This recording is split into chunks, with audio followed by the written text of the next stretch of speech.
बकरीद पर कुर्बानी नमाज पर बड़ी रोक। प्यारे दोस्तों, अस्सलाम वालेकुम। आप देख रहे हैं इरफानी नेटवर्क यूट्यूब चैनल और मैं हूं मोहम्मद इरफान, झारखंड। जी हां, सही सुना आपने। बकरीद पर कुर्बानी और नमाज पर बड़ी रोक। कहां, कैसे, कहां से जानकारी निकलकर सामने आ रही है, योगी का क्या फरमान है, सब कुछ हम बताने जा रहे हैं। अगर उत्तर प्रदेश के आप हैं तो कान आंख खोलकर इस वीडियो को थोड़ा सा वक्त निकाल कर देखें, सब जानकारी मिल जाएगी। प्यारे दोस्तों, बकरीद की तैयारी में मुसलमान लग गए हैं। गालिबन बहुत सारे अहबाब अशखास ने बकरीद के लिए जानवर को खरीद लिया होगा।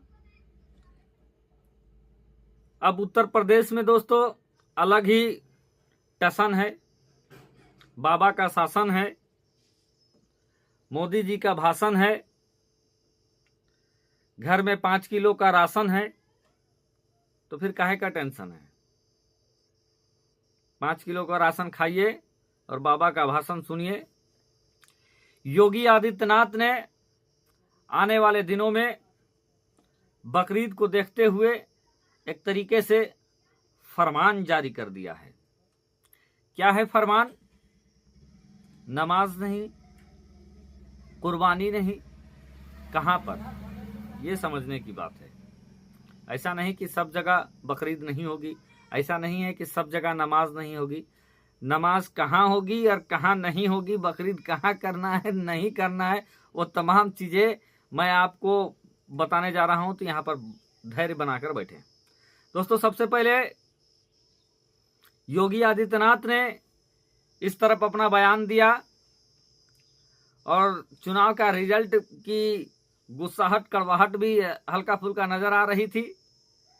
उसके बाद क्या था, माइनॉरिटी कमीशन जो उत्तर प्रदेश का है, मुसलमानों का देखरेख का जो विभाग है, वो भी हरकत में आया और मोदी सरकार के अंदर डबल इंजन की सरकार जो योगी बाबा की चल रही है, बाबा की सरकार जो चल रही है, बाबा के सुर में सुरताल मिलाते हुए उन्होंने भी स्थानीय प्रशासन को, अंजुमन को तमाम जगह पर चिट्ठी और जो भी संसाधन है उससे खबरदार, होशियार कर दिया है। होशियार खबरदार क्या है?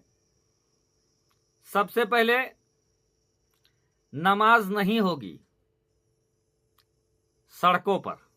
जी हां, गौरतलब बात यह है कि नमाज नहीं होगी सड़कों पर, नमाज नहीं होगी। कहना है कि किसी भी कीमत में सड़कों पर बकरीद की नमाज नहीं होगी, बल्कि आप ईदगाह या मस्जिद में नमाज पढ़ेंगे। अगर सड़कों पर नमाज पढ़ते हुए देखे गए तो आप पर कार्रवाई होगी, अंजुमन पर कार्रवाई होगी।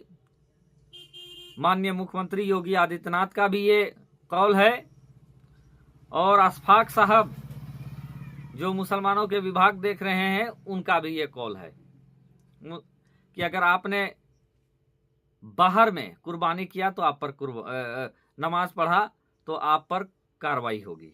उनका कहना है कि अगर ईदगाह में या मस्जिद में जगह भर जाती है तो आप 1 शिफ्ट, 2 शिफ्ट, 3 शिफ्टों में नमाज अदा करें। अब एक ही मस्जिद में 3 बार नमाज पढ़ने का, वो भी बकरीद की नमाज 3 बार पढ़ने का क्या तरीका होगा? क्या एक मस्जिद में 3 इमाम, अलग अलग शिफ्टों में नमाज पढ़ाएंगे? क्या कुछ करना है या क्या ये मुमकिन है? आप हमें कमेंट में जरूर बताएं। साथ ही साथ दोस्तों, बकरीद का जो मामला है, जो जानवर जो हम अल्लाह के राह पर कुर्बान करते हैं, उसका भी मामला है कि खुले जगहों पर, सार्वजनिक स्थान पर कुर्बानी नहीं होगी।